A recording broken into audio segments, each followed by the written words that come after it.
Hey TechKnowStuds! Your computer is made up of a lot of different components that work together to give you that full computing experience. So in this video, let's take a look at those individual components that make up your computer.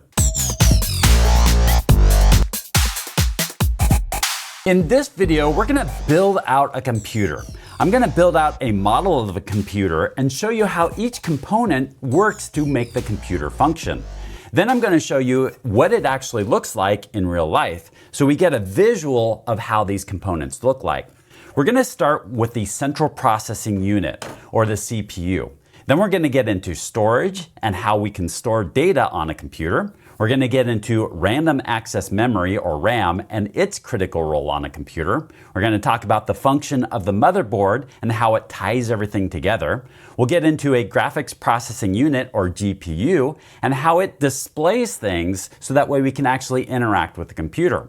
We're going to get into a network interface card so we can actually connect into a network. We'll talk about power and cooling, and then we'll wrap things up talking about basic input-output system, or BIOS, and its critical role in starting up your computer. Let's kick things off talking about the central processing unit, or CPU. The key to this is the central part of this, because quite honestly, there's a lot of things on your computer that do processing. But this is the central processing unit, meaning it does the bulk of the computing that happens on your computer. And really, a lot of the other stuff that does processing is really to set up information and threads and processes to be processed on the CPU. And here's what that central processing unit looks like. This is the front side, and on the back side, these are all little pins. So there's hundreds of these little pins that interface with your computer. And these are the inputs and outputs into this chip.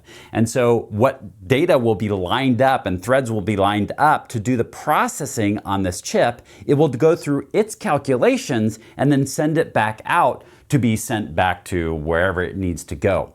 So that is the central processing unit. So what is your CPU processing? Well, it could be processing a lot of things. There are a lot of inputs into the system. For instance, your keyboard, when you press the keyboard, that could be sent to the processor so it can process and calculate things. Your mouse movements could be another input into this that your CPU needs to process.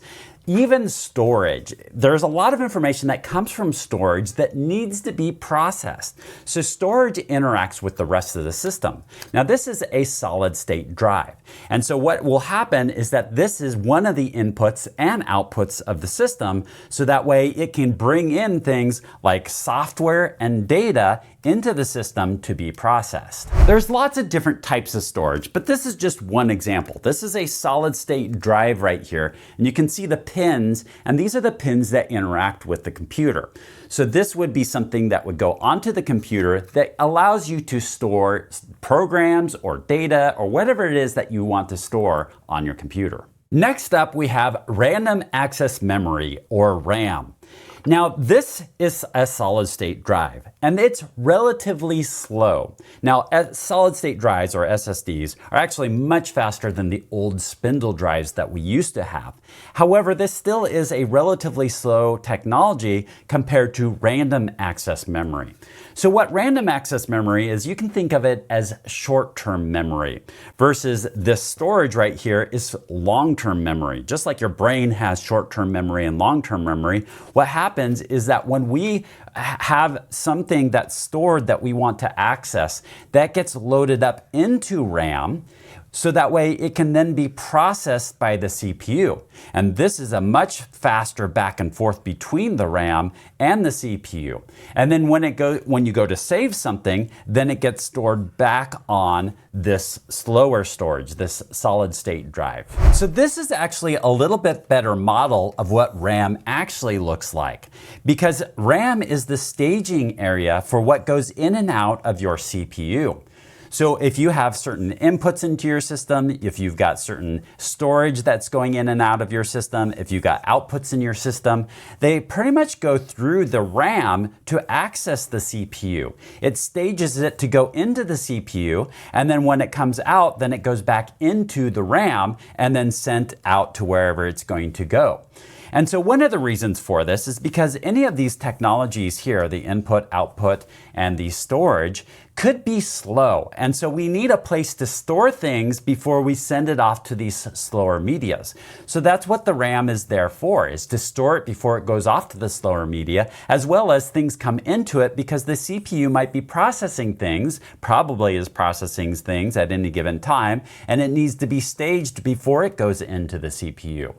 This also is where things get prioritized. So inside of RAM, you are storing things so then it can be prioritized to go into the CPU. For instance, let's say you had a mouse as an input into the system and you're moving the mouse around. You want that prioritized above most other things because you don't really want your mouse to be really jittery and not really very responsive. So your mouse movements is one of those things that get prioritized a little higher in the system and get processed so that way that it's much more of a smooth experience for the end user. Now here's what that RAM looks like. So we see at the bottom here, there's all of these little pins that interact with the computer. And then we've got the chips that actually do the storage. One thing to note about RAM is that it's just temporary storage, meaning that you have to have electricity going to this in order to store the data. So as soon as we turn the computer off, it loses any memory that's on the RAM.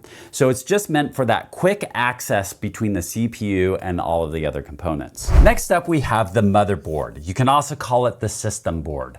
The motherboard is the main communication between all of your devices.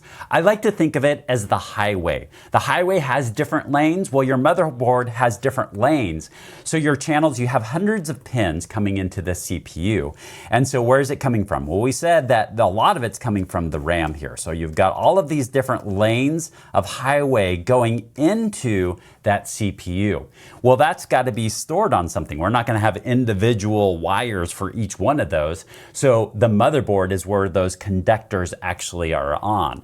So it's this main highway, and it actually serves a lot of other purposes. There's a lot of components that are on the motherboard, but that main purpose is really just that communication between all of your different devices. So we have this right here. We also have needs to interact with all sorts of inputs, all sorts of outputs, the storage. So what we have on here is these little ports that are on here as well. And those ports, we can plug in this equipment. For instance, a lot of our storage is through SATA ports. And so we would connect into a SATA connection here to communicate and store data to this solid state drive right here. So here's the motherboard, and we can see a lot of different components on this motherboard. We can see where the socket, where the CPU goes, where the RAM goes, and we'll take a more in-depth look at that in a second. We see all of the different ports on the side here that interact with the computer. We have some chips that are on here, and we'll talk about some of these chips. But this is the main highway. In fact, if you look in between here, there's all these little pathways on here. And so those pathways are going between all of the different equipment that goes on here, all the different components that are on here. My kids like to call it it looks like a little city. And in fact, if we look on the back, we can see also these traces on the back, and they look different than the front. In fact, there's multiple layers here. There's probably 5 to 7 different layers that this motherboard has of all these traces going back and forth between all of this equipment. So it's pretty fascinating to look at. Now, what we have here is the CPU. So what we could do is we could slide that CPU on that port right there, on that socket, and then lock it down into place. And that's locking all those pins into place, so it makes connectivity now to the motherboard. We also have our RAM right here. So what I could do is I could take the RAM and let's see if I've got it right here. And then what I'd do is I'd push down on the RAM and it would lock into place, and you hear it click. And you can see that these little fins on the end here lock that board into place. And then we talked about the solid state drives. Well, here's the SATA connections that would then go to the solid state drives. Next up, we have the graphics processing unit, or GPU. Now, one of the most intense things that can happen on your computer is the processing of graphics. Taking whatever's happening on your computer and then turning it into some sort of graphical representation is actually one of the more complicated things your computer does. And so it requires some special processing to do that. So you have a graphical processing unit or graphics processing unit. So here we have the GPU on our board that's interacting, and then it sends the data to your screen to be presented to the end user. Now, sometimes this is actually incorporated, in fact, many times this is actually incorporated onto your CPU. So you wouldn't necessarily need a separate GPU to make your computer function if it's incorporated onto the CPU and your CPU is capable of handling that. Also, most motherboards have some components that has some internal connectivity, so that way you can connect your monitor to the motherboard itself, at least to get you up and running. But it requires then for you to at least have that part, that GPU part, incorporated onto your CPU if you're going to do that. Otherwise, you need a separate GPU. Oftentimes, even if you had a GPU built into your chip, into your CPU, you may still want a separate GPU. This is especially true for somebody like a gamer or somebody who's doing some intensive graphics. And so with that, then usually you buy a separate graphics processing unit. So this particular motherboard has a GPU built in on this chip. And so it could do the graphics processing. And then the motherboard also has that capability here where we see an HDMI, a DVI, and a VGA port to it. So it's capable of handling multiple monitors, most likely, and capable of multiple types of outputs on here. However, if we wanted to expand the capabilities of the GPU on here, there's these PCI slots right here, and I can actually slip a card in here to give it more processing power. And here's an example of a GPU. And this has that PCI port on here that can slide into the motherboard to give that board more functionality. So as we can see here, this has a chip underneath here and is kind of covered up by all of these fans and all of these fins to dissipate the heat, because there's actually a lot of processing power in this GPU. This is a little bit higher end GPU here. Next up, we have a network interface card, or a NIC. And what it does is it interfaces with the network. No duh, right? That's in the name there. But essentially what this does is this is what communicates to your home network, to your business network, or really it gets you to the outside world and to the rest of the world. So this is a NIC right here. And there's a couple different types. We have, it says card because it used to always be a card that you would slide into your computer to give it additional functionality so it could connect to the network. Nowadays, at least a wired NIC is onboarded onto the motherboard. So you have some sort of input-output onto the motherboard here that you can connect up your network, and it's an Ethernet connection that connects to the rest of the network.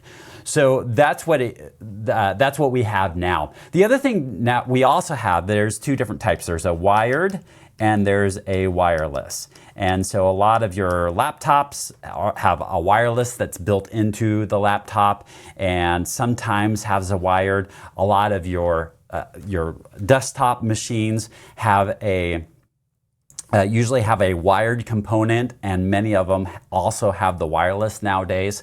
So those are the couple things that you'd look for from a network interface card. So this motherboard is new enough where it doesn't need a separate network interface card slid into one of these slots here to give it the functionality.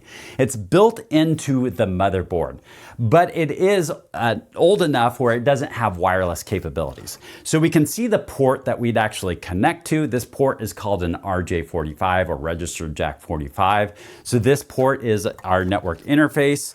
And what we do is we'd slide, this is an RJ45 plug here that we'd slide into there, and we can hear a click, and now we know it's connected. And then I would connect the other side to the rest of the network, so that way I could interface with the network and get my internet and all that fun stuff. Next up, we have power, and that's pretty self-explanatory. We need power to operate all of this stuff. And so what happens is we need a power supply to provide the power needed for this all to operate. Here's an example of a power supply. We see the connectivity into the wall here. We also have a power switch, and there's a little bit of a fuse right here that can be flipped. And so then we also have the power that goes to all of the components that this is going to power.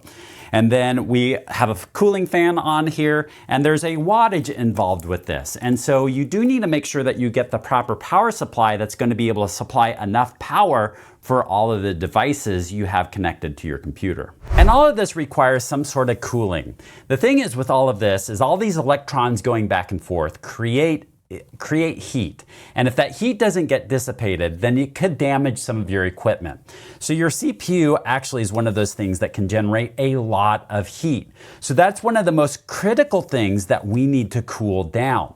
So we've got our CPU, same thing, GPU, depending on the size of this GPU, it could be big enough where it needs separate fans as well.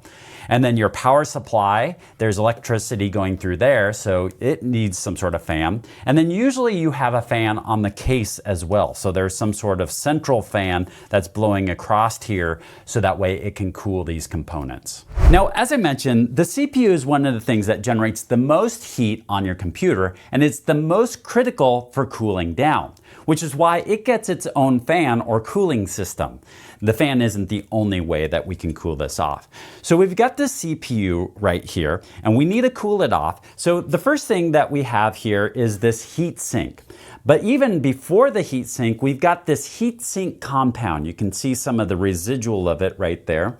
And what it is that if I were to just put this metal on metal, if I were to just put it on there, it could have some sort of small air gaps to it. And air gaps act as an insulator. So it wouldn't allow the heat to dissipate as well from the CPU to this heat sink. So we put this heat sink compound on it to make sure that we got full contact between the CPU and that heat sink. And therefore, heat will better transfer from the CPU onto the heat sink. The next thing that we see is that this heat sink has fins on it. There's all these fins. And so what that does is it takes the heat and pulls it away from the CPU and it kind of disperses it amongst these fins and allows the more air contact. So now we have a fan that's blowing across these fins, cooling down those fins, taking away heat from the fins and moving it into the air and getting the air away from the CPU. So that's the whole goal of this, is to take heat away from the CPU, pull it up through the heatsink compound into these little fins of the heatsink, and then push it away using the airflow from this fan. And on the motherboard, we actually see as part of the motherboard, mounted on the motherboard, is a bracket, so that way this actually gets cinched down on there. So it will get really tight on there to make sure it has great contact. So if I were actually installing this before I use it, I'd want to rub off all the old heatsink compound, put a new bit of heatsink on there, and then cinch it down onto here to make really great contact to make sure that it can pull the heat away from that CPU. Now, a lot of the components that you see here is really controlled by something called an operating system. The operating system gives instructions on how all of this is going to interact and how you are going to interact with your computer. The operating system is stored on some sort of storage, on some sort of hard drive, usually, a SSD drive. Now, the thing is that how does this computer even know how to load that up into RAM so it can be processed and so that way it can be controlled the rest of the unit? Well, it doesn't really know how to do that. We need instructions just on how to start up the machine and some basic instructions on how things are going to operate. That's where the BIOS comes into play, the basic input-output system. The BIOS is it's some firmware, it's some coding that's stored onto your computer that's some basic instructions on how to get up and running. And there is also some BIOS settings in there, and you might have experienced getting into the BIOS before and doing some configuration. But there are some settings within the BIOS, and there is a They need to be stored. So there's a battery that actually stores those BIOS settings. So what happens was when you press the power on your computer, there's these initial lines of instructions start coordinating things, getting things going.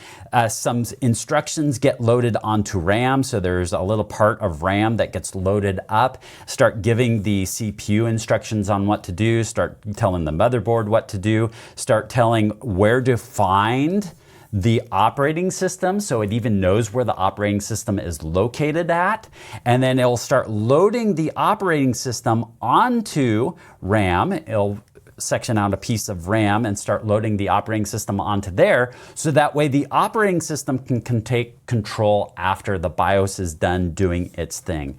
So the basic input-output system has some basic settings to it that we can configure and some initial lines of instructions that tell this computer how to get going and get started. So on the motherboard, to find the BIOS, it's going to be next to the battery. So I'm looking for the battery, which I see one right here. Now that battery is to save the settings for the BIOS. And near here, I see a chip. So that's probably the BIOS chip. I'm not sure exactly if that's the BIOS chip, but it's probably somewhere around that area, and that looks like something that could be the BIOS. So there's an example of the BIOS here on the motherboard. In the end, there's a lot more to your computer and how it functions. There's a lot that we didn't talk about. There's a lot of considerations that go into these different computer components, and which ones do you purchase and which ones do you install. And so there's a lot to talk about. However, this gives you at least a foundational knowledge about the core part of your computer, the core components of your computer and how it works. So we went over the CPU, we went over the storage, the random access memory. We got into the motherboard, what a graphics processing unit is, the NIC, power, cooling, and wrap things up talking about the basic input-output system, or BIOS.